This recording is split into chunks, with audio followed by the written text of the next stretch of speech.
నమస్తే, నేను Yashoda. Welcome to Pallavi TV. Already మన హైదరాబాద్లో హిందూ దేవాలయాల మీద చాలా దాడులు జరుగుతున్నాయి. ఆ నేపథ్యంలోనే చాలా గొడవలు కూడా జరుగుతున్నాయి, ఒక వర్గం నుంచి ఇంకొక వర్గానికి. ఆ గొడవలు కాస్త ఇప్పుడు నిజంగా ఉస్మానియా యూనివర్సిటీకి వచ్చాయా? నిజానికి పెద్ద గందరగోళ పరిస్థితి ఉంది, హై టెన్షన్ ఉంది ఇవాళ ఉస్మానియా యూనివర్సిటీలో. ఏదైతే దుందుబి బాయ్స్ హాస్టల్ ఉందో అక్కడ శ్రీరామనవమి సందర్భంగా ఏర్పాటు చేసిన ఏదైతే రాములవారి, అమ్మవారి, సీతమ్మవారి విగ్రహాలు ఉన్నాయో ఆ విగ్రహాలు పెట్టిన చోటే ఉన్నాయి కానీ పగిలిపోయి ఉన్నాయి. దృశ్యం చూసి నిజానికి స్టూడెంట్స్ గుండెలన్నీ కూడా భగ్గుమన్నాయి. ఏకంగా స్టూడెంట్స్, యువత, తెలంగాణ పోరాటానికి నిదర్శనంగా నిలిచే యువత ఉన్న ఉస్మానియా యూనివర్సిటీలోనే ఇట్లాంటి దారుణం అనంటే మరి వర్గానికి గొడవల వల్ల జరిగిందా, లేకపోతే ఇతరత్ర కారణాలు ఏమైనా ఉన్నాయా? మొత్తానికైతే కేసు పెట్టడం జరిగింది. ఉస్మానియా యూనివర్సిటీ స్టూడెంట్స్ అంతా కూడా ఆ విగ్రహాలు ఎవరు పగలగొట్టారు అనేది మాకు తెలియాల్సిందే అని పట్టుబట్టి కూర్చున్నారు. ఏమాత్రం దాన్ని వదలట్లేదు. పోలీస్ స్టేషన్ వరకు ఈ ఇష్యూ వచ్చింది. పోలీస్ స్టేషన్లో కేసు పెట్టడానికి వచ్చిండ్రు. మరి స్టూడెంట్స్ మనతో ఉన్నారు, మాట్లాడదాం. మీకు ఎవరి మీద డౌట్ ఉందా? అసలు ఏంటి, ఎందుకు జరిగింది అనుకుంటున్నారు? యాక్చువల్గా ఏంటంటే మేడం, అక్కడ కంప్లీట్గా దుందుబి హాస్టల్లో ఫస్ట్ ఇయర్ సంబంధించిన వాళ్ళు ఉంటారు.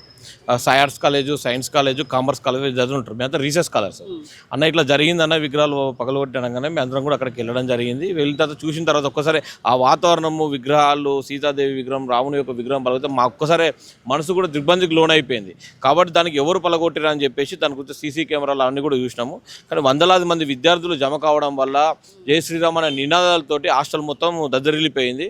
కాబట్టి శిక్షకు సంబంధించిన వాళ్ళని వెంటనే శిక్షించాలని అందరం కూడా అక్కడ కూర్చోవడం జరిగింది.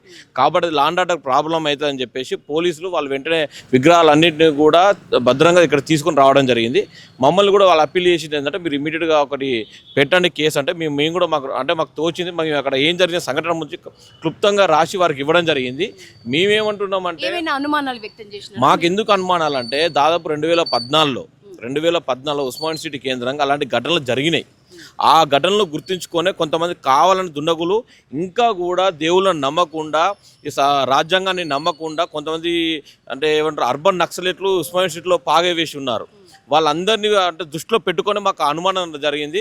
ఒక కమ్యూనల్ గొడవ రేకెత్తించాలనే ఉద్దేశంతో చేసిరనే అనుమానంతో మేము అక్కడ ప్రొటెస్ట్ లెక్క చేయడం జరిగింది. మేము కూడా లాండ్ ఆర్డర్ లోపించి, ఎందుకంటే మా లాండ్ ఆర్డర్ దెబ్బతింటే విశ్వవిద్యాలయం అనేది అంటే ప్రతిష్ట దెబ్బతింటనే ఉద్దేశంతో పోలీసులను గౌరవించి పోలీసుల యొక్క వారి యొక్క సలహాలు, సూచనలు తీసుకొని మేము కేసు పెట్టడం జరిగింది. వారు ఎవరైనా పరే వాళ్ళందరి మీద శిక్షించాలని చెప్పేసి మేము ఏబీపీ నుండి విజ్ఞప్తి చేస్తున్నాం, విద్యార్థులుగా విజ్ఞప్తి చేస్తున్నాం. ఎందుకంటే విశ్వవిద్యాలయాల్లో ఒక సీతుని అంటే దేవుళ్ళకి ఇంత ఘోరంగా చూస్తే అది బాగుండదు. కాబట్టి దాని మీద వెంటనే చర్యలు తీసుకోవాలని పోలీసు వాళ్ళందరూ కూడా కోరడం కూడా జరిగింది.